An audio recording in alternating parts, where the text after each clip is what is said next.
നമ്മളുടെ എക്സാമിൻ്റെ ടൈമിൽ അല്ലെങ്കിൽ നമ്മളെപ്പോഴും പഠിക്കുമ്പോഴൊക്കെ നമ്മളെപ്പോഴും അലട്ടുന്ന ഒരു പ്രശ്നമായിരിക്കും. നമ്മൾ ഒരുപാട് നേരം ഇരുന്ന് പഠിക്കും, അവസാനം നമ്മൾ ഭയങ്കര സ്ട്രെസ്ഡായിട്ട് നമ്മളിങ്ങനെ ഇരിക്കും. അത് കഴിഞ്ഞ് നമ്മൾ എഴുതാൻ നോക്കുമ്പോൾ അല്ലെങ്കിൽ എക്സാം ഹാളിലേക്ക് കയറുമ്പോൾ നമുക്ക് എന്ത് ചെയ്യാൻ പറ്റുന്നുണ്ടാവില്ല, ഒന്നും ഓർമ്മയുണ്ടാവില്ല, കംപ്ലീറ്റ് ബ്ലാങ്ക് ആയി പോവും. അല്ലെങ്കിൽ നമ്മൾ ഈ ഒരു 10 to 12 hours പഠിച്ചതിൻ്റെ റിസൾട്ട് എന്ത് ചെയ്യാൻ പറ്റുന്നുണ്ടാവില്ല, നമുക്ക് കിട്ടുന്നില്ല. എന്നിട്ട് ബാക്കിയുള്ളവർ പറയും, നീ ഇത്രയും നേരം ഇരുന്ന് പഠിച്ചിട്ട് നിനക്ക് ഇത്രയും മാർക്കുള്ളൂ. അല്ലെങ്കിൽ നമ്മളുടെ ഫ്രണ്ട്സ് നമ്മളെ കളിയാക്കും, ഭയങ്കര പഠിപ്പിയായി നടന്നിട്ട് അവൾക്ക് ഒന്നും കിട്ടിയില്ല, അല്ലെങ്കിൽ അവനൊന്നും കിട്ടിയില്ല, ഇങ്ങനെ പഠിപ്പിനെ പോലെ ഇരുന്ന് കഴിഞ്ഞാൽ നിങ്ങൾക്ക് ഒന്നും കിട്ടില്ല എന്നൊക്കെ പറഞ്ഞ് പലരെങ്കിലും നിങ്ങളുടെ ലൈഫിൽ ആരെങ്കിലുമൊക്കെ എപ്പോഴും കളിയാക്കിയിട്ടുണ്ടാവും അല്ലേ. അപ്പോൾ കുറച്ച് പേരുണ്ടാകും, കുറച്ച് സമയം പഠിക്കുന്നുണ്ടാവുള്ളൂ, പക്ഷേ അവർക്ക് നല്ല മാർക്സ് ഉണ്ടാകും. നമ്മൾ കുറേ ഇരുന്ന് പഠിച്ചാലും ചിലപ്പോൾ എന്ത് ചെയ്യുന്നുണ്ടാവില്ല, അത്രയും കപ്പാസിറ്റി ഉള്ള കുട്ടികളായിരിക്കും, പക്ഷേ അതിനനുസരിച്ചുള്ള റിസൾട്ട് നമുക്ക് ഉണ്ടാക്കാൻ പറ്റുന്നുണ്ടാവില്ല അല്ലേ. അപ്പോൾ എന്തുകൊണ്ടാണ് നമുക്ക് ഇത്രയും നേരം ഇരുന്ന് പഠിച്ചിട്ടും നമുക്ക് എന്ത് ചെയ്യാൻ പറ്റാത്തത്, റിസൾട്ട് ഉണ്ടാക്കാൻ പറ്റാത്തത്? ആൻഡ് ഫൈനലി നമ്മൾ പറയും, ഇതൊന്നും എന്നെക്കൊണ്ട് പറ്റിയ പണിയല്ല, എനിക്കൊന്നും ചെയ്യാൻ പറ്റില്ല എന്ന് പറഞ്ഞിട്ട് നമ്മളാകെ തളർന്നു പോകും, നമ്മളാകെ ഡിപ്രസ്ഡ് ആവും, എന്നെക്കൊണ്ടൊന്നും ചെയ്യാൻ പറ്റുന്നില്ല, എനിക്ക് പഠിക്കാൻ പറ്റുന്നില്ല എന്ന് പറഞ്ഞാൽ ആകെ വിഷമത്തിലാവും അല്ലേ. അപ്പം നമ്മൾ എന്ത് ചെയ്യണം, കുറഞ്ഞ സമയത്തിൽ നമുക്ക് എങ്ങനെ പഠിക്കാൻ പറ്റും? ഓക്കെ, ഈ ഐ കാൺ ഡു ഇറ്റ്, എനിക്ക് ചെയ്യാൻ പറ്റില്ല എന്നുള്ള അവസ്ഥയിൽ നിന്ന് എനിക്ക് ചെയ്യാൻ പറ്റും എന്നുള്ളൊരു ലെവലിലേക്ക് നമ്മൾ എങ്ങനെ എത്തും? ഓക്കെ, അപ്പോൾ അങ്ങനെ എത്തണമെങ്കിൽ എന്ത് ചെയ്യണം, നമ്മൾ പഠിക്കുന്ന സമയം അതിപ്പോൾ 2 മണിക്കൂറായിക്കോട്ടെ, 3 മണിക്കൂറായിക്കോട്ടെ, 4, 5 എത്ര മണിക്കൂറായാലും എഫക്റ്റീവായിട്ട് പ്രൊഡക്റ്റീവായിട്ട് പഠിക്കാൻ പറ്റണം. നമ്മൾ പഠിക്കുന്നത് ഏറ്റവും ബെസ്റ്റായിട്ട് നമുക്ക് മനസ്സിലാവണം അല്ലേ. സോ പ്രൊഡക്റ്റീവായിട്ട് പഠിക്കുക എന്നുള്ളതാണ് ഇതിൽ നമുക്ക് ഏറ്റവും ഇമ്പോർട്ടൻ്റ് ആയിട്ട് ചെയ്യുന്നത്. പ്രൊഡക്റ്റീവായിട്ട് വരണം നമ്മൾ പഠിക്കുന്ന കാര്യങ്ങൾ. അപ്പോൾ നമ്മൾക്ക് എന്ത് ചെയ്യാം?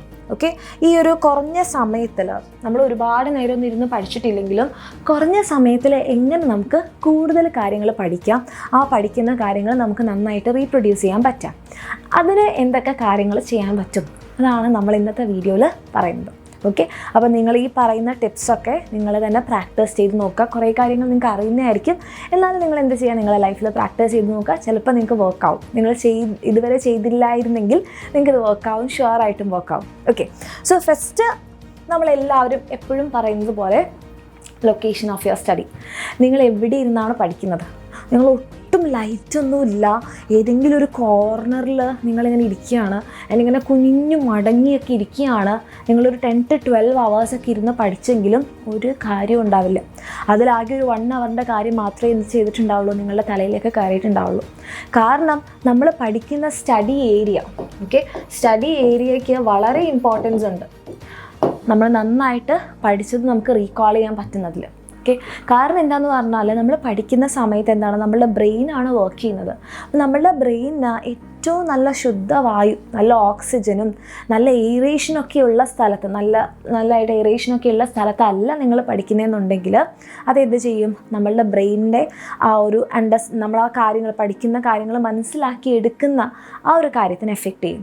അതുകൊണ്ടാണ് നമ്മൾ എത്ര നേരം ഇരുന്ന് പഠിച്ചിട്ടും എന്താവാത്തത്, നമുക്ക് പ്രൊഡക്ടിവിറ്റി കുറയുന്നത്. ഒരു കാരണം ഇതാണ്. നിങ്ങളപ്പോൾ പഠിക്കുന്ന സമയത്ത് എന്താണ്, നല്ല വൃത്തിയുള്ള ലൈറ്റുള്ള എയറൊക്കെ ഉള്ള സ്ഥലത്തിരുന്ന് ഡിസ്ട്രാക്ഷൻസ് കൂടി ഉണ്ടെങ്കിലോ, അപ്പോൾ നമ്മൾ നോക്കുമ്പോൾ എന്താണ്, നല്ല എയറേഷനൊക്കെ ഉള്ള സ്ഥലം മുറ്റമാണ്, അല്ലെങ്കിൽ എല്ലാവരും കൂടി സംസാരിച്ചിരിക്കുന്ന ഹാളിലാണ്, പക്ഷെ അവിടെ മുഴുവൻ ഡിസ്ട്രാക്ഷൻസ് ആണ്. അപ്പോൾ എന്തെങ്കിലും കാര്യം ഉണ്ടാവുമോ? ഒരു കാര്യം ഉണ്ടാവില്ല അല്ലേ. അപ്പോൾ നമ്മൾ എന്താ ചെയ്യേണ്ടത്, നമ്മളുടെ സ്റ്റഡി ഏരിയയ്ക്ക് വേണ്ടിയിട്ട് ഒരു സെപ്പറേറ്റ് ഭാഗം മാറ്റി വെക്കണം. എല്ലാവരും കൂടി ഇരുന്ന് സംസാരിക്കുന്ന ഇടയിലല്ല നമ്മൾ പോയിരിക്കേണ്ടത്. അർച്ചനാവസ് പറഞ്ഞിട്ടുണ്ട്, നല്ല ഇറേഷനുള്ള സ്ഥലത്തിരിക്കണം, ഇവിടെയാണ് ഏറ്റവും കൂടുതൽ, എന്നാൽ ഇവിടെ ഇരുന്ന് പഠിക്കാം. എന്നിട്ട് പറ്റിയെന്ന് അയ്യോ മിസ് ഒന്നും നല്ല ഫുള്ള് ഡിസ്ട്രാക്ഷൻ ആയിരുന്നു എന്ന് പറഞ്ഞാൽ കാര്യമില്ല. നമ്മൾ റൂമിലാണെങ്കിലും എവിടെയാണെങ്കിലും നമ്മൾ ഇരിക്കുന്ന സ്ഥലത്ത് ഒരു ഡിസ്ട്രാക്ഷൻസും ഉണ്ടാവില്ല. അതിപ്പോൾ ബാക്കിയുള്ളവരുടെ സംസാരം ആയിക്കോട്ടെ, നമ്മളുടെ മൊബൈൽ ഫോൺ ആയിക്കോട്ടെ. അപ്പോൾ പഠിക്കുന്ന സമയത്ത് നമുക്ക് എന്തായാലും മൊബൈൽ ഫോൺ അല്ലെങ്കിൽ ലാപ്ടോപ്പ് വേണം. ഇപ്പോൾ കാരണം കൂടുതലും ഓൺലൈൻ ക്ലാസ്സസ് ഒക്കെയാണ്. അപ്പോൾ അതല്ലാതെയുള്ള ഈ ഇൻസ്റ്റഗ്രാം, യൂട്യൂബിൽ വേറെ വീഡിയോസ്, അങ്ങനത്തെ കാര്യങ്ങളൊന്നും നിങ്ങളെ ഡിസ്ട്രാക്ട് ചെയ്യാൻ പാടില്ല. അങ്ങനത്തെ ഡിസ്ട്രാക്ഷൻസ് മാറ്റി വെക്കുക. പിന്നെ നിങ്ങൾ പഠിക്കുന്ന ഏരിയയിൽ എന്തായിരിക്കും, നിങ്ങൾക്ക് കുടിക്കാൻ വേണ്ടിയിട്ട് വെള്ളം ബോട്ടിലൊക്കെ ഉണ്ടാവണം. കാരണം ഇടയ്ക്കിടയ്ക്ക് വെള്ളം കുടിക്കാൻ വേണ്ടിയിട്ട് വേറെ എവിടേക്കെങ്കിലും ഓടി പോകണ്ടല്ലോ.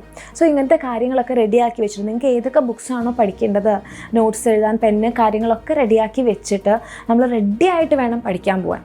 ഓക്കെ, അതൊന്നും നിങ്ങളുടെ സ്റ്റഡി ഏരിയ മാറ്റി നോക്കിക്കഴിഞ്ഞാൽ പിന്നെ എന്ത് ചെയ്യാൻ പറ്റും, നിങ്ങൾക്ക് നല്ല ഇമ്പ്രൂവ്മെൻറ്റ് കിട്ടും. ഓക്കെ, രണ്ടാമത്തത് എന്ന് പറയുന്നത് ബ്രേക്ക് എടുത്തുകൊണ്ട് പഠിക്കുക എന്നുള്ളതാണ്. ഇത് നമുക്ക് വേണമെങ്കിൽ സ്പേസിങ് ഇഫക്റ്റ് എന്നൊക്കെ പറയാം. ഇപ്പം ഈ സ്പേസിങ് എഫക്റ്റ് എന്താണ്, അല്ലെങ്കിൽ എന്താണ് ഈ ബ്രേക്ക് എടുത്ത് പഠിക്കുന്നതെന്നൊക്കെ പറഞ്ഞാൽ നിങ്ങൾ ആലോചിക്കുക. ഓക്കെ, നിങ്ങൾക്ക് കുറേ പഠിക്കാനുണ്ട്. ഈ കുറേ കാര്യങ്ങൾ നിങ്ങൾ ഒറ്റ ഇരിപ്പിനിരുന്നിട്ട്, ഇപ്പോൾ നമ്മൾ നേരത്തെ പറഞ്ഞ ആ ഒരു 10 to 12 hours ഇരുന്ന് നിങ്ങൾ പഠിക്കുകയാണ്. എല്ലാ കാര്യങ്ങളും കൂടി നിങ്ങൾ ഈ ഒരു 10 to 12 hours ഇരുന്ന് പഠിക്കുകയാണെങ്കിൽ അതാണ് നമ്മളുടെ ബ്രെയിനിന് എന്ത് ചെയ്യാൻ പറ്റില്ല, ഇതെല്ലാം കൂടി ഒരുമിച്ച് താങ്ങാൻ പറ്റില്ല. അതിന് ഏറ്റവും ബെസ്റ്റ് എക്സാമ്പിൾ നിങ്ങളൊരു 2 നിലയുള്ള വീട്ടിലാണ്. ഓക്കെ, താഴെ എന്തുണ്ട്, ഒരു വലിയ ചാക്ക് അരിയുണ്ട്. നിങ്ങൾക്കത് എവിടെ എത്തിക്കണം, മുകളിൽ എത്തിക്കണം. പക്ഷേ നിങ്ങളുടെ വീട്ടിലിപ്പോൾ തൽക്കാലം ആരുമില്ല, നിങ്ങൾ തനിയേ ഉള്ളൂ. നിങ്ങൾക്കതെവിടെ എത്തിക്കണം, മുകളിൽ എത്തിക്കണം. നിങ്ങൾ എന്ത് ചെയ്യും? ഇതെല്ലാം കൂടി എടുത്ത് പൊക്കി അവിടെ എത്തിക്കുമ്പോഴേക്കും നമ്മളുടെ നടുവൊടിയും അല്ലേ, അതവിടെ എത്തിയില്ല. അപ്പോൾ നമ്മൾ എന്താ ചെയ്യുക, നമ്മളൊരു പാത്രം എടുത്തിട്ട് വേറൊരു സഞ്ചിയോ ഒരു ചാക്കോ എന്തെങ്കിലും എടുത്തിട്ട് കുറച്ചായിട്ട് കുറച്ച് അതിനകത്തേക്ക് മാറ്റുന്നു. എന്നിട്ട് നമ്മൾ എന്ത് ചെയ്യുക, ചാക്ക് മുകളിലേക്ക് എത്തുന്നു, താഴോട്ടേക്ക് വരുന്നു, വീണ്ടും ഈ ചാക്ക് നിറയ്ക്കുന്നു, മുകളിലേക്ക് പോകുന്നു. ഇങ്ങനെ കുറച്ചായിട്ട് നമ്മൾ മുകളിലേക്ക് എത്തിക്കുകയാണെങ്കിലോ നമ്മൾ എന്ത് ചെയ്യും, ആ കംപ്ലീറ്റ് സാധനങ്ങൾ നമുക്ക് മുകളിലത്തെ നിലയിലേക്ക് എത്തിക്കാൻ പറ്റും അല്ലേ. അപ്പോൾ ഫസ്റ്റ് ചെയ്ത മെത്തേഡാണ് എല്ലാം കൂടി പൊന്തിക്കാൻ നോക്കിക്കഴിഞ്ഞാൽ ഒട്ട് പൊന്തുകയില്ല, നമ്മൾക്ക് വയ്യാതെ ആവുകയും ചെയ്യും അല്ലേ. അതേപോലെ നിങ്ങൾ പഠിക്കുന്ന സമയത്ത് എന്ത് ചെയ്യാം, നിങ്ങളിപ്പോൾ ഒരു 25 minutes പഠിക്കുകയാണെന്ന് കരുതാം. 25 minutes പഠിക്കുന്നുണ്ടെങ്കിൽ ഒരു 5 minute ബ്രേക്ക് എടുക്കണം. ഓക്കെ, ഇപ്പോൾ ചിലപ്പോൾ ഈ 25 minutes വളരെ കുറച്ചായിരിക്കും. അപ്പോൾ ഇത് നിങ്ങളിൽ തന്നെ എക്സ്പെരിമെൻറ്റ് ചെയ്തിട്ട് എനിക്ക് എത്ര നേരം കംപ്ലീറ്റ് അറ്റൻഷനോട് കൂടി ഇരിക്കാൻ പറ്റും. ചിലപ്പോൾ അത് ചിലർക്ക് 1 hour ആയിരിക്കും. മാക്സിമം ഒരു 45 minutes ആണ് കേട്ടോ നമ്മളുടെ അറ്റൻഷൻ സ്പാൻ അതേപോലെ നിൽക്കുന്നത്. അപ്പോൾ ഒരു 1 hour കൂടുതൽ നിങ്ങൾ അറ്റ് എ ടൈം പഠിക്കാൻ നോക്കാത്തതാണ് നല്ലത്. ഓക്കെ, അപ്പോൾ ഒരു 1 hour പഠിച്ചു കഴിഞ്ഞാൽ ഒരു 10 minutes ബ്രേക്ക് എടുക്കാം. അത് കഴിഞ്ഞാൽ പിന്നെ അടുത്ത 1 hour പഠിക്കുക, പിന്നെ ഒരു 10 minutes ബ്രേക്ക് എടുക്കാം. ഇങ്ങനൊരു 3-4 സൈക്കിൾ കഴിഞ്ഞാൽ നിങ്ങളൊരു ലോങ് ബ്രേക്ക് എടുക്കാം, ഒരു ½ hour ഒക്കെ എടുക്കാം. ഓക്കെ, അങ്ങനെ ബ്രേക്ക് വെച്ച് പഠിക്കുന്ന സമയത്ത് എന്താണെന്ന് പറഞ്ഞാൽ നമ്മളുടെ ബ്രെയിനിന് കുറച്ച് റിലാക്സേഷൻ കിട്ടും, കുറച്ച് റീചാർജിങ് നടക്കും. ഓക്കെ, നമ്മളുടെ ബ്രെയിനിൽ റീചാർജിങ് നടക്കും. എങ്ങനെ ബ്രെയിൻ, നിങ്ങളൊന്ന് ആലോചിച്ച് നോക്കൂ, നിങ്ങളുടെ ഫോണിൽ ചാർജ് തീർന്നു കഴിഞ്ഞാൽ ഫോൺ വർക്കാവുമോ? ഇല്ലല്ലോ. അതേപോലെ തന്നെ നമ്മുടെ ബ്രെയിനിന് ചാർജ് ഇടയ്ക്ക് തീരും. അങ്ങനെ ചാർജ് തീരുന്ന സമയത്ത് റീചാർജ് ചെയ്യാൻ വേണ്ടിയിട്ട് നമ്മളൊരു 10 minutes കൊടുക്കണം. ഓക്കെ, ഇങ്ങനെ 10 minutes കൊടുത്ത് ഒരു 3-4 സൈക്കിൾ കഴിഞ്ഞ് കഴിഞ്ഞാൽ നമ്മളുടെ ബ്രെയിൻ എന്താവും, ചൂടാവാൻ തുടങ്ങും. അപ്പോൾ ഒരു ലോങ് ബ്രേക്ക് കൊടുക്കാം. ഓക്കെ, അങ്ങനെ ബ്രേക്ക് വെച്ച് കൊടുക്കുകയാണെങ്കിൽ നിങ്ങൾക്ക് എന്ത് ചെയ്യാൻ പറ്റും, പ്രൊഡക്ടിവിറ്റി കൂടും. നിങ്ങൾ പഠിക്കുന്ന കാര്യം നിങ്ങൾ ഒറ്റ ഇരിപ്പിൽ പഠിക്കുന്നതിനേക്കാൾ കൂടുതൽ നിങ്ങളുടെ പ്രൊഡക്ടിവിറ്റി കൂടും. ഓക്കെ, നിങ്ങൾക്ക് കുറച്ച് സമയം ആ ഒരു 1 hour പഠിക്കുന്ന നിങ്ങളുടെ ബ്രെയിനിൽ തന്നെ ഇരിക്കും. അത് ആ കംപ്ലീറ്റ് 1 hour നിങ്ങൾ പഠിച്ചത് വേറെ എവിടേക്കും പോവില്ല. നിങ്ങൾ ചിലപ്പോൾ ഒരു 3-4 hours ഒരുമിച്ചിരുന്ന് പഠിച്ചിട്ട് ചിലപ്പോൾ നിങ്ങളുടെ ബ്രെയിനിലേക്ക് കയറിയത് ഒരു 1 hour കാര്യമാണെങ്കിൽ ആ 3-4 hours വേസ്റ്റ് അല്ലേ.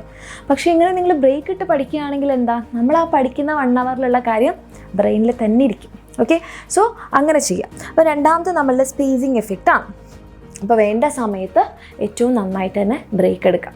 ആദ്യം 1 hour 10 minutes, 1 hour 10 minutes, 1 hour 10 minutes, then a long break. Okay, പിന്നെ വീണ്ടും എന്ത് വരണം, തിരിച്ചു വരണം. ആൻഡ് തിരിച്ചു വരുന്ന സമയത്ത് ഫ്രണ്ട്സ് അവിടെ ഇപ്പോൾ എന്താക്കുന്നുണ്ടാകും, നേരത്തെ കണ്ട വീഡിയോൻ്റെ ബാക്കി എന്താണ്, അവിടെ എല്ലാവരും പോയിട്ടുണ്ടാവുക, ഗസ്റ്റ് പോയിട്ടുണ്ടാവുക, അങ്ങനത്തെ കാര്യങ്ങളൊന്നും ചിന്തിച്ചിരിക്കരുത്. ബ്രേക്കിലാണെങ്കിൽ കംപ്ലീറ്റ് ബ്രേക്കിലിരിക്കുക. 10 minutes ആണെങ്കിൽ ആ 10 minutes നിങ്ങൾ പഠിക്കുന്ന കാര്യം ചിന്തിക്കേണ്ട. അത് കഴിഞ്ഞ് പഠിക്കാൻ വരുന്ന സമയത്ത് പിന്നെ ബ്രേക്കിൻ്റെ കാര്യം ചിന്തിക്കരുത്, പിന്നെ പഠിക്കുക. ഓക്കെ, സോ അങ്ങനെ നമ്മളൊരു കാര്യം ചെയ്യുമ്പോൾ അത് എഫക്റ്റീവായിട്ട് ചെയ്യാം. ആൻഡ് നമ്മളുടെ മൂന്നാമത്തെ ടിപ്പാണ് സ്റ്റഡി ലൈക്ക് എ ടീച്ചർ. ഒരു ടീച്ചറെ പോലെ പഠിക്കാം. എന്നുവെച്ചാൽ ടീച്ചർ പഠിക്കുന്നത് പോലെ പഠിക്കാനാണോ? അല്ല. നമ്മൾ ടീച്ചർ എങ്ങനെയാണ് നിങ്ങളെ പഠിപ്പിക്കുന്നത്? അപ്പം നിങ്ങൾ തന്നെ ആലോചിച്ച് നോക്കുക. നിങ്ങൾ പഠിക്കുന്ന സമയത്ത് എന്താ, കുറേ കാര്യങ്ങൾ പഠിക്കുക അല്ലേ. അങ്ങനെ കുറേ കാര്യങ്ങൾ പഠിക്കുന്ന സമയത്ത് ഇത് വലിയ കുഴപ്പമില്ല, എന്നാലും നമ്മൾ എന്ത് ചെയ്യും, ഇത് മനസ്സിലായില്ലെങ്കിൽ പോട്ടെ അടുത്തതെടുക്കും, ഇത് മനസ്സിലായില്ലേ പോട്ടെ അടുത്തതെടുക്കും, ഇതെനിക്കറിയാം, ഇത് വലിയ കുഴപ്പമില്ല എന്നൊക്കെ പറഞ്ഞ് നമ്മൾ മാറ്റാൻ തുടങ്ങും. പക്ഷേ ഒരു ടീച്ചർക്ക് അങ്ങനെ ചെയ്യാൻ പറ്റില്ല. ഒരു കാര്യം നിങ്ങൾക്ക് എക്സ്പ്ലെയിൻ ചെയ്യണമെങ്കിൽ, ഇപ്പോൾ മിസ്സ് നിങ്ങൾക്കൊരു കാര്യം പറഞ്ഞു തരണമെങ്കിൽ അത് മിസ്സിന് ആദ്യം നന്നായിട്ട് മനസ്സിലാവാതെ എനിക്ക് എക്സ്പ്ലെയിൻ ചെയ്തു തരാൻ പറ്റുമോ? ഇപ്പോൾ ഒരു ആനയുണ്ട്, ഞാൻ ഇതുവരെ ആനേനെ കണ്ടിട്ടില്ല, എന്നിട്ട് ഞാൻ നിങ്ങളോട് ആനേനെ എക്സ്പ്ലെയിൻ ചെയ്യുമ്പോൾ അത് ശരിക്കും ആനയാവുമോ? ആവില്ല അല്ലേ. അപ്പോൾ നമ്മൾക്ക് അറിയാത്തൊരു കാര്യം ഒരിക്കലും നമുക്ക് എക്സ്പ്ലെയിൻ ചെയ്യാൻ പറ്റില്ല. അപ്പം നിങ്ങളൊരു ടീച്ചറാണ്, നിങ്ങളുടെ മുന്നിൽ ഒരുപാട് കുട്ടികളുണ്ട് എന്ന് വിചാരിച്ച് നിങ്ങൾ പഠിക്കുകയാണെങ്കിൽ അവർക്ക് നിങ്ങൾ എക്സ്പ്ലെയിൻ ചെയ്ത് കൊടുക്കണം. അവർക്ക് നിങ്ങൾ എക്സ്പ്ലെയിൻ ചെയ്യണമെങ്കിൽ നിങ്ങൾക്ക് ആ കാര്യം മനസ്സിലാവണം. ഓക്കെ, നിങ്ങൾ ഒറ്റയ്ക്ക് പഠിക്കുമ്പോൾ കുറേ കാര്യങ്ങളൊക്കെ സ്കിപ്പ് ചെയ്യും, അതൊക്കെ മതി എന്നൊക്കെ വിചാരിച്ച് പോകും. പക്ഷേ നിങ്ങളൊരു ടീച്ചറെ പോലെ ആയി പഠിക്കുകയാണെങ്കിൽ നിങ്ങൾക്ക് ഒരിക്കലും എന്ത് ചെയ്യാൻ പറ്റില്ല, അങ്ങനെ സ്കിപ്പ് ചെയ്യാൻ പറ്റില്ല. ഓക്കെ, അപ്പോൾ നിങ്ങൾ ആ രീതിയിലേക്ക് പഠിക്കാം. അപ്പോൾ നമ്മൾ ആൽബർട്ട് ഐൻസ്റ്റീൻ്റെ ഒരു ഫേമസ് കോട്ടാണ്, if you can't explain it simply you don't understand it well enough. നിങ്ങൾക്കൊരു കാര്യം സിമ്പിളായിട്ട് എക്സ്പ്ലെയിൻ ചെയ്യാൻ പറ്റുന്നില്ലെങ്കിൽ നിങ്ങൾക്കത് മനസ്സിലായിട്ടില്ല. നിങ്ങൾക്കത് ഏറ്റവും ഒരു വലിയ കാര്യമായിരിക്കും അല്ലേ, ഒരു വലിയ കാര്യത്തിനെ നിങ്ങൾക്ക് സിമ്പിളായിട്ട് എക്സ്പ്ലെയിൻ ചെയ്യാൻ പറ്റുന്നുണ്ടെങ്കിൽ നിങ്ങൾക്ക് എന്ത് ചെയ്യാം, നിങ്ങൾക്കത് നന്നായിട്ട് മനസ്സിലായതുകൊണ്ടാണ്. അതല്ലാത്ത കാര്യത്തിന് നമ്മൾ എന്ത് ചെയ്യും, പശുവിനെ കെട്ടിയിട്ട് അതിൻ്റെ ചുറ്റിലും കറങ്ങുന്നത് പോലെ ഉണ്ടാവും. നമ്മൾ മെയിൻ പോയിന്റിലേക്ക് എത്തിയിട്ടുണ്ടാവില്ല, അവിടുന്ന് ഇവിടുന്നൊക്കെ എന്തൊക്കെയോ നമ്മൾ പറയും അല്ലേ. അപ്പം നിങ്ങൾ എന്ത് ചെയ്യുക, ഒരു കാര്യം പഠിക്കാം, എന്നിട്ട് ബുക്ക് അടച്ചു വെക്കുക. നിങ്ങളുടെ മുൻപിൽ എന്തുണ്ട്, കുട്ടികളുണ്ട്. എന്നിട്ട് നിങ്ങളതൊരു ടീച്ചർ, നിങ്ങളാണ് ടീച്ചർ, നിങ്ങളുടെ മുൻപിലുള്ള കുട്ടികൾക്ക് നിങ്ങളത് പറഞ്ഞു കൊടുക്കുകയാണ്. അങ്ങനെ പറഞ്ഞു കൊടുക്കുമ്പോൾ നമ്മൾ എന്ത് ചെയ്യുക, ഇതെന്താണെന്ന് എനിക്ക് അത്ര ക്ലിയർ ആയിട്ട് മനസ്സിലായില്ല, നിങ്ങൾക്ക് അത് എക്സ്പ്ലെയിൻ ചെയ്യാൻ പറ്റുന്നുണ്ടാവില്ല. അപ്പോൾ നമ്മൾ എന്ത് ചെയ്യുന്നു, വീണ്ടും ബുക്ക് നോക്കുന്നു, ആ കാര്യം മനസ്സിലാക്കുന്നു. ഓക്കെ, എന്നിട്ട് നമ്മൾ എന്ത് ചെയ്യുന്നു, എക്സ്പ്ലെയിൻ ചെയ്യുന്നു. അപ്പം നിങ്ങളുടെ ഫ്രണ്ടിന് എക്സ്പ്ലെയിൻ ചെയ്ത് കൊടുക്കുന്നത് പോലെ മതി, നിങ്ങളുടെ പാരൻസിന് എക്സ്പ്ലെയിൻ ചെയ്ത് കൊടുക്കുന്നത് പോലെ മതി. ഇനി അവരുടെ മുന്നിൽ എക്സ്പ്ലെയിൻ ചെയ്യാൻ മടിയാണെങ്കിൽ ഒരു മിററിൻ്റെ മുന്നിൽ നിങ്ങൾക്ക് എക്സ്പ്ലെയിൻ ചെയ്യാം. അപ്പോൾ ഈ മിറർ എന്ന് പറയുന്നത് നമുക്ക് നമ്മളുടെ ഭംഗി നോക്കാൻ മാത്രമല്ല, നമുക്ക് ഇങ്ങനത്തെ കാര്യങ്ങൾക്ക് വേണ്ടി ഉപയോഗിക്കാം. ഓക്കെ, അപ്പോൾ തേർഡ് ടിപ്പാണ് സ്റ്റഡി ലൈക്ക് എ ടീച്ചർ.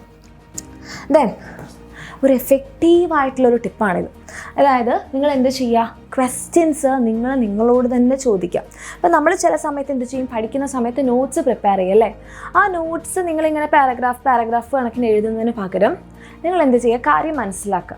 നിങ്ങൾ ഇത് തന്നെ ചോദിക്കാം. ഈ ഒരു കോൺസെപ്റ്റ് പഠിച്ചു കഴിഞ്ഞാൽ ഒരു question, what is this, how this happens and when did it happen എന്നുള്ള കാര്യങ്ങൾ നിങ്ങളോട് തന്നെ ചോദിച്ച്, ഇത് എപ്പോഴാണ് സംഭവിക്കുന്നത്, ഏതൊക്കെ സമയത്താണ്, അല്ലെങ്കിൽ ഒരു മാത്സിൻ്റെ ഫോർമുലയാണെങ്കിൽ ഇത് ഇങ്ങനെ എഴുതാം, ഇതിന് ഇങ്ങനെ ഡെറിവേറ്റ് ചെയ്ത് വരാം, അങ്ങനത്തെ കാര്യങ്ങൾ ഒരുപാട് ക്വസ്റ്റ്യൻസ് നിങ്ങളോട് തന്നെ ചോദിക്കുക. ആ ക്വസ്റ്റ്യൻസ് എഴുതുക, അതിന് നിങ്ങൾ ആൻസർ ചെയ്യുക. ഓക്കെ, അതിന് നിങ്ങൾ ആൻസർ ചെയ്ത് പഠിക്കുകയാണെങ്കിൽ നിങ്ങൾക്ക് എക്സാമിന് അത് വളരെ ഈസി ആയിരിക്കും. കാരണം എക്സാംസിന് നമ്മൾ ക്വസ്റ്റ്യൻസ് ആണ് കാണുക. ഈ ക്വസ്റ്റ്യൻസ് നമ്മൾ ഓൾറെഡി ഉണ്ടാക്കിയിട്ടുണ്ടാവും, നമ്മൾ പ്രാക്ടീസും ചെയ്തിട്ടുണ്ടാകും. സോ നിങ്ങളോട് തന്നെ ക്വസ്റ്റ്യൻസ് ചോദിക്കുക, ആ ക്വസ്റ്റ്യൻസ് നിങ്ങൾ റീകോൾ ചെയ്ത് എഴുതുക കേട്ടോ. നോക്കി എഴുതാമെന്നല്ല, നമ്മൾ ക്വസ്റ്റ്യൻ എഴുതുന്നു, ആ ക്വസ്റ്റ്യനിൽ എന്താണോ നമ്മൾ എഴുതാൻ ഉദ്ദേശിക്കുന്നത് ആ കാര്യങ്ങൾ നിങ്ങൾ ഓർത്തെടുത്ത് എഴുതാം. അങ്ങനെ ആകുമ്പോഴാണ് നമ്മൾ പഠിച്ച സമയത്ത് ഷോർട്ട് ടേം മെമ്മറിയിൽ സ്റ്റോർ ചെയ്തത് അത് ലോങ് ടേം മെമ്മറി ആയിട്ട് മാറും. എന്തൊരു കാര്യവും നിങ്ങൾ റീകോൾ ചെയ്ത് കഴിഞ്ഞാൽ എന്ത് ചെയ്യും, നമ്മൾ ഒരിക്കലും മറക്കില്ല. ഓക്കെ, അപ്പം നമ്മൾ തന്നെ ഇപ്പം നമ്മൾ ദിവസത്തിൽ ഒരുപാട് പേരെ കാണുന്നുണ്ട്, പക്ഷേ അവരുടെ എല്ലാവരുടെയും മുഖങ്ങൾ നമുക്ക് ഓർമ്മയില്ല. കാരണം എന്താ, നമ്മൾ അവരുടെ ആരുടെയും മുഖങ്ങൾ റീകോൾ ചെയ്യുന്നില്ല. ബസ്സിൽ നിങ്ങൾ എത്ര ആൾക്കാരെ കാണുന്നുണ്ട്, ഒരു പബ്ലിക് എന്തെങ്കിലും ഒരു പ്രോഗ്രാം നടക്കുമ്പോൾ, ഒരു സിനിമാ തിയേറ്ററിൽ, ഒരു ടൗണിൽ നിങ്ങൾ എത്ര പേരെ കാണും, അവരുടെ ഒന്നും മുഖങ്ങൾ നിങ്ങൾക്ക് ഓർമ്മയില്ല, പക്ഷെ നിങ്ങൾ അവരെയൊക്കെ കാണുന്നുണ്ട് അല്ലേ. അതെന്തുകൊണ്ടാണ്, നമ്മളതൊന്നും റീകോൾ ചെയ്യാത്തതുകൊണ്ട് അത് ലോങ് ടേം മെമ്മറി ആയില്ല. അപ്പം നിങ്ങൾ പഠിക്കുന്ന സാധനങ്ങൾ ഇതുപോലെ ഇങ്ങനെ കണ്ടു കേട്ടു പക്ഷേ കിട്ടുന്നില്ല.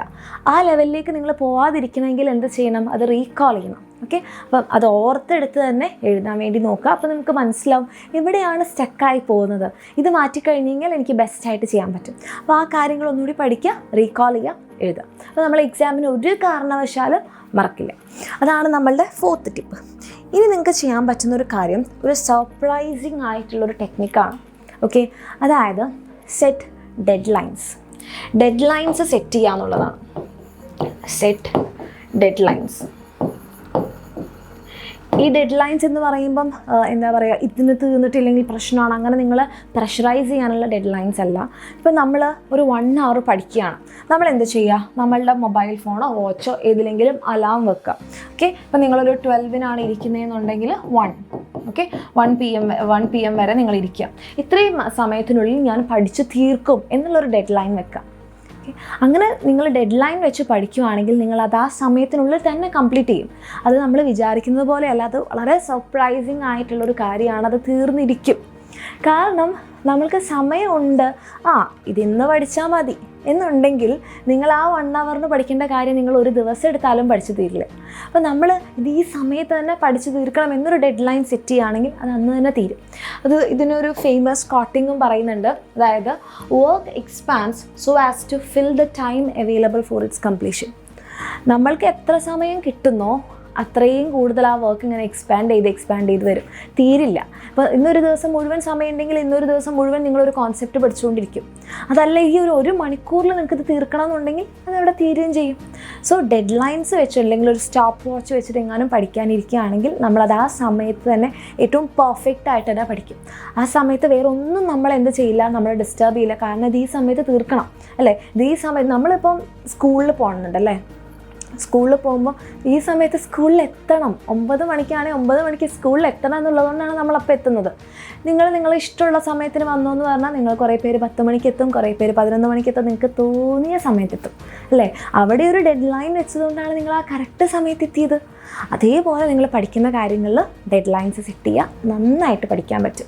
ഓക്കെ, അത് നിങ്ങൾ ചെയ്ത് നോക്കിയിട്ട് നിങ്ങൾ തന്നെ മിസ്സിനോട് പറയണം. ഈ വീഡിയോയുടെ കമൻറ്റിൽ തന്നെ പറയണം, മിസ് അത് സെറ്റ് ആവുന്നുണ്ട് എന്ന് മിസ്സിനെ അറിയിക്കണം. ഓക്കെ, നെക്സ്റ്റാണ് ഒരു ഇമ്പോർട്ടൻ്റ് ആയിട്ടുള്ള, അപ്പോൾ നിങ്ങൾക്ക് പലർക്കും കോൺസെൻട്രേഷൻ കിട്ടാറില്ല എന്ന് നിങ്ങൾ പറയാറുണ്ട്. പഠിക്കുമ്പോൾ കോൺസെൻട്രേഷൻ കിട്ടുന്നില്ല, പഠിക്കുന്ന സമയത്ത് വേറെ എന്തെങ്കിലുമൊക്കെയാണ് നിങ്ങൾ ചിന്തിച്ചു പോകുന്നത് എന്നൊക്കെ നിങ്ങൾ പറയാറുണ്ട്. അപ്പോൾ അതിന് ഏറ്റവും ബെസ്റ്റായിട്ടുള്ളൊരു കാര്യമാണ് മെഡിറ്റേഷൻ. അപ്പോൾ മെഡിറ്റേഷൻ എന്ന് പറയുമ്പോൾ നിങ്ങൾ കണ്ണുപൂട്ടി ഇങ്ങനെ കൈയൊക്കെ ഇങ്ങനെ വെച്ച് അങ്ങനെ ധ്യാനിക്കുന്നത് പോലെ ഇരിക്കണമെന്നല്ല. നിങ്ങളുടെ കോൺസെൻട്രേഷൻ, നിങ്ങളുടെ മൈൻഡും നിങ്ങളുടെ ബോഡിയും യുണൈറ്റ് ആവുകയാണ്. അപ്പോൾ അതൊരു 2 മിനിറ്റ് മതി. ഒരു 2 മിനിറ്റ് നിങ്ങളുടെ മെഡിറ്റേഷൻ എന്ത് ചെയ്യും, നിങ്ങൾക്ക് ഭയങ്കരമായിട്ടുള്ള കോൺസെൻട്രേഷൻ കൊണ്ടുതരും. അപ്പോൾ അതിന് വേണ്ടിയിട്ട് ഇപ്പോൾ നിങ്ങൾക്ക് മെഡിറ്റേറ്റ് ചെയ്യാൻ വേണ്ടിയിട്ട് ഒരുപാട് മന്ത്രങ്ങൾ ഉച്ചരിക്കുകയോ അല്ലാതെ ഇങ്ങനെ പ്രാർത്ഥിച്ചുകൊണ്ടിരിക്കുക അങ്ങനെയൊന്നും ചെയ്യണമെന്ന് ഒരു നിർബന്ധമില്ല. അത് ഓരോരുത്തർക്ക് ഇഷ്ടമുള്ള രീതിയിൽ മെഡിറ്റേറ്റ് ചെയ്യാം. അപ്പോൾ നിങ്ങൾക്ക് ഏറ്റവും ബെസ്റ്റായിട്ട് ചെയ്യാൻ പറ്റുന്ന ഒരു കാര്യം, ഒരു 2 മിനിറ്റ്സിലൊക്കെ ചെയ്യാൻ പറ്റുന്ന, നിങ്ങൾ കണ്ണടച്ചുകൊണ്ട് 1 to 300 വരെ ഉള്ള നമ്പേഴ്സ് റിവേഴ്സ് ഓർഡറിൽ എണ്ണാം. അപ്പോൾ 1 to 300 വരെ നിങ്ങൾക്ക് പല രീതിയിൽ എണ്ണാം. ഭക്ഷണം കഴിച്ചുകൊണ്ട് എണ്ണാം, ലാപ്ടോപ്പിൽ വർക്ക് ചെയ്തുകൊണ്ട് പഠിച്ചുകൊണ്ടൊക്കെ 1, 2, 3, 4, 5, 6 നിങ്ങൾക്ക് എണ്ണാം. പക്ഷേ റിവേഴ്സിൽ ഓർഡർ എണ്ണാൻ അങ്ങനെ പറ്റില്ല. അപ്പോൾ കണ്ണടച്ചുകൊണ്ട് 300, 296, 298, 297, 290 അത് നമുക്ക് ഓർത്തുകൊണ്ടേ ചെയ്യാൻ പറ്റുള്ളൂ. ഓക്കെ, അതൊരു 2 മിനിറ്റ്സിൽ നിങ്ങൾക്ക് ചെയ്യാൻ പറ്റുന്ന മെഡിറ്റേഷനാണ്. ഓക്കെ, അതല്ലാന്നുണ്ടെങ്കിൽ എന്തൊരു കാര്യവും നിങ്ങൾ റിവേഴ്സ് ഓർഡറിലോ അല്ലെങ്കിൽ എവിടെയെങ്കിലും നിങ്ങൾ പോകുന്ന കാര്യങ്ങൾ അതെല്ലാം ഏറ്റവും ബെസ്റ്റായിട്ട് മിസ്സിൻ്റെ ടീച്ചർ പറഞ്ഞു തന്ന ഒരു മെഡിറ്റേഷൻ ടെക്നിക്കാണ്. നിങ്ങൾ കണ്ണടച്ചുകൊണ്ട് നിങ്ങളിങ്ങനെ ആലോചിക്കുക, നിങ്ങളെല്ലാവരും കണ്ണടയ്ക്കുക, ഇത് നിങ്ങളുടെ ആലോചിക്കുക. ഒരു 2 മിനിറ്റ്സ് മതി കേട്ടോ. നിങ്ങളുടെ തലയുടെ മുകളിൽ ഇവിടെ നിന്ന് ഭയങ്കരമായിട്ടുള്ള ഒരു എന്ത് വരുന്നുണ്ട്, ഒരു ലൈറ്റ് വരുന്നുണ്ട്. ആൻഡ് ഈ ലൈറ്റ് നിങ്ങളുടെ ഉള്ളിലേക്ക് കയറി പോവുകയാണ്. അങ്ങനെ കയറി നമ്മളുടെ ഓരോ ഓർഗൻസ്, നമ്മളുടെ ഹെഡ് ടു ടോ വരെയുള്ള ഓരോ ബോഡി പാർട്സിലൂടെയും പാസ് ചെയ്ത് പോകുന്നത് നിങ്ങൾ വെറുതെ ഇമാജിനേറ്റ് ചെയ്യുക. ഓക്കെ, അങ്ങനെ ചെയ്തു കഴിഞ്ഞാൽ അതൊരു നല്ല മെഡിറ്റേഷനാണ്. അങ്ങനെ നിങ്ങൾക്ക് പറ്റുന്ന രീതിയിൽ എന്തായിക്കോട്ടെ, അല്ലെങ്കിൽ നിങ്ങൾ വെറുതെ കണ്ണടച്ചുകൊണ്ട് നിങ്ങളുടെ ഹാർട്ട് ബീറ്റ് കേട്ടുകൊണ്ടിരുന്നാലും മതി. ഓക്കെ, അല്ലെങ്കിൽ നമ്മൾ ബ്രീത്ത് എടുക്കുന്ന ആ സൗണ്ട് അല്ലെങ്കിൽ ആ ഒരു ഫ്ലോ നിങ്ങൾ കണ്ടുകൊണ്ടിരുന്നാൽ മതി. അതൊന്ന് അറിഞ്ഞാൽ മതി. അതൊക്കെ മെഡിറ്റേഷനിൽ വരും. അങ്ങനെ നിങ്ങളൊരു 2 മിനിറ്റ്സ് ചെയ്ത് കഴിഞ്ഞാൽ നിങ്ങളുടെ കോൺസെൻട്രേഷനിൽ വളരെ വലിയ വ്യത്യാസം വരും. ആൻഡ് ഈ പറഞ്ഞ ടെക്നിക്സൊക്കെ നിങ്ങൾ ചെയ്ത് നോക്കുക. എന്തായാലും നിങ്ങൾക്ക് പ്രത്യേകിച്ച് ഒരു എക്സാം ടൈമിൽ വളരെ എഫക്റ്റീവായിട്ടുള്ള ടിപ്സ് ആയിരിക്കും. കുറഞ്ഞ സമയം കൊണ്ട് തന്നെ നിങ്ങൾക്ക് കൂടുതൽ കാര്യങ്ങൾ വളരെ എഫക്റ്റീവായിട്ട് പഠിക്കാൻ പറ്റും. ഓക്കെ, അപ്പോൾ ഇതെല്ലാം ചെയ്ത് നോക്കുക. നിങ്ങൾക്ക് എല്ലാവർക്കും യൂസ്ഫുൾ ആകും. എല്ലാവർക്കും ഓൾ ദി ബെസ്റ്റ്.